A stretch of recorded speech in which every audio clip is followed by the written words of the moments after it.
do what you can, like keeping your muscles going, that'll help prevent falls.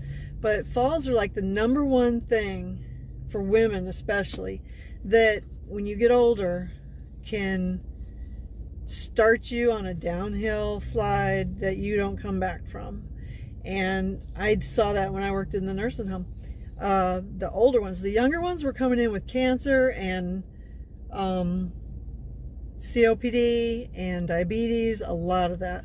The older ones were coming in for falls, and they usually never left. They come in, they get therapy, but they never really get back to a place. And a lot of them were women, most of them were women, and a lot of them lived alone, and they could not go back to that. And it was a whole thing for their family as far as like the house and, you know, paying for it and everything.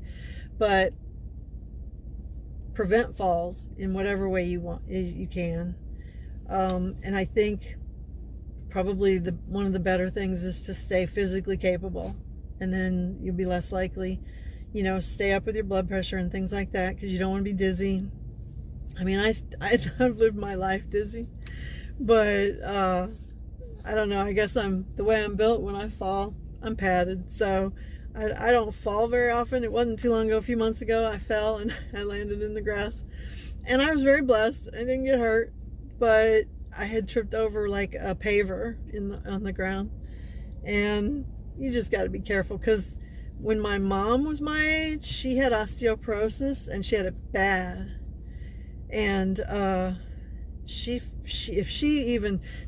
was a time when she just took a step and she broke her ankle, and another time she fell and she broke her arm. And then when she got older, like in her 80s, she fell and she broke her hip, and she never really came back from that last one, the hip, and that's a lot of women.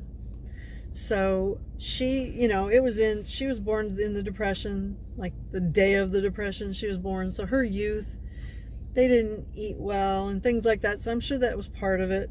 Plus, like I said, the 60s and 70s, they were pushing processed food and fake food, and she had all that, so there was no nutrition probably happening.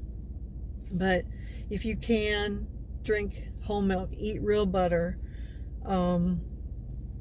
make your own bread, stop eating that store bread, that stuff's awful. But get the chemicals out of your hairspray. Like, I quit dyeing my hair a few years ago because of all the chemicals, you know, and I'm fine with it now. I love myself now, but I just say get all those chemicals, even deodorant, toothpaste. Just look at what you're using, look at what's in them. Think about some natural alternatives. You know, there's vinegar.